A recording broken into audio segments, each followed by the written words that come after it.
Hello guys, Colonel Ninny here. In Lesson 10 we looked at using our machine guns against ground targets. And now we're going to put that theory into practice against a live target. In Lesson 12 we will select a ground target on the quick mission generator and find it on the map. Select our home airfield, select ground targets, select vehicles.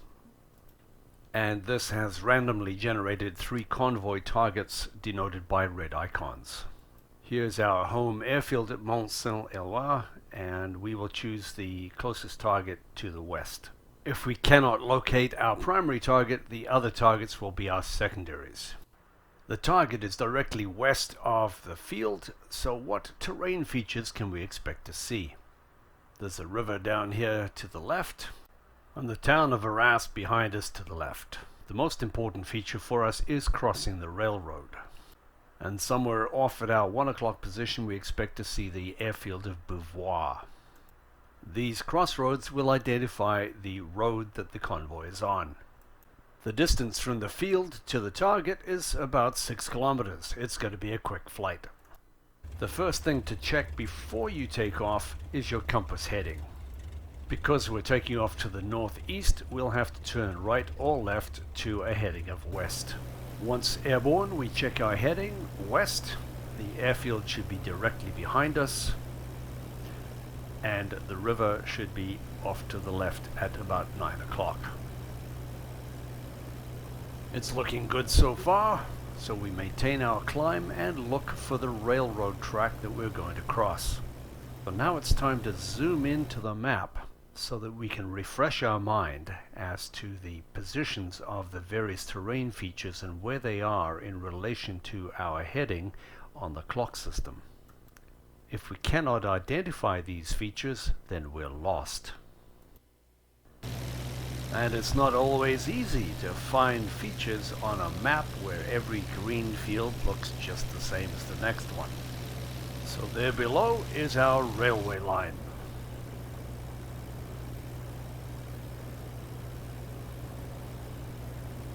So we'll lower the nose now to see what we can see ahead of us. We're expecting to see the crossroads and the airfield.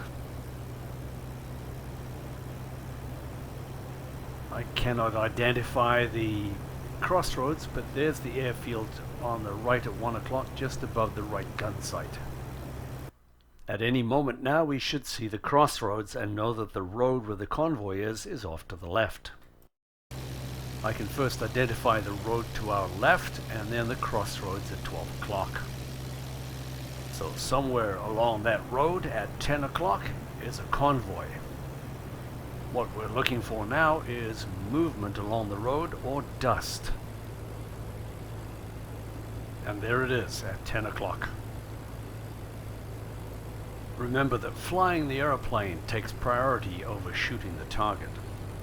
You're at far greater risk of flying into a tree than you are of being shot down by enemy fire. It's a moving target, so it's not going to be easy. You'll notice I don't zoom in all the way to shoot because I need the horizon reference to fly the aircraft. I extend away from the target to give me room to turn around and try again. There's no rush to hit the target. There are 2 parts to a good ground attack run. One is to plan your attack run to avoid obstacles, and the second is to plan your exit strategy. Once you've fired at the target, what are you going to do next? Turn left, turn right, or abort and go home? For me, in this clip, I have to find the next target, and there it is at 9 o'clock. I'm in a good position to turn left and start the attack run right now. But there are far too many trees in the way before the target and after the target. So he's moving down the road from right to left, and my best plan is to try to catch him out in the open where there are no trees to get in the way. So that's the basic plan, but as it turns out, he's moving faster than I anticipated.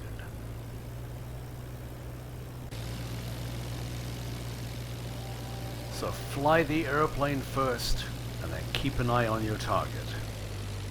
It's looking promising as he comes into the fairly open areas between the trees. And now it's time to assess those obstacles which will affect our gun run and those obstacles which will affect our egress. As he's a moving target, I have to roll into a slight angle of bank in order to keep up with him.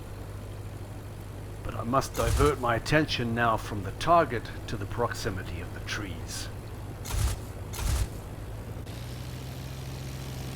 As I said, there's no urgency, so I'm going to reassess and plan another attack. Fortunately, the staff car is going to stop behind the truck that I killed earlier. As a static or non-moving target, he'll be much easier to kill. And all I have to worry about is my approach and egress.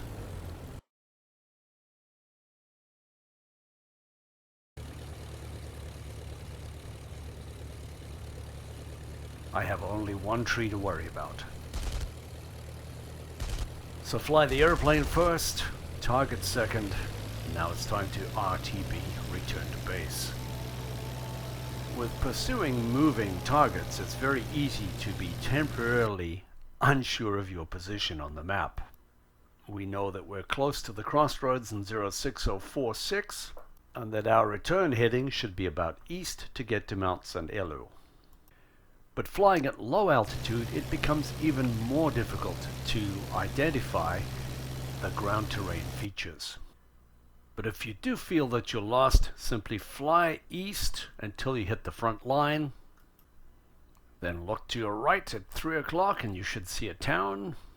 So turn south towards that. And then just north of the river, there's a road that goes straight up to your airfield. In 400 meters, your destination will be on the right. So here's our heading of east or ost, and we'll look on the map to see if we can find any features. The first feature will probably be the river at about 1 or 2 o'clock. It might be helpful to use the auto level function. It's useful in allowing you to look at your map while the airplane flies itself. Another useful function while you're on auto level is the time compression button. This speeds up time 2, 4, or 8 times normal speed, displayed on your screen bottom left hand side. Do not attempt to fly the aircraft at 8 times speed unless it's on auto level. And there's the river at 2 o'clock as we expected. We can see the village at 1 o'clock and we know the airfield is just beyond it.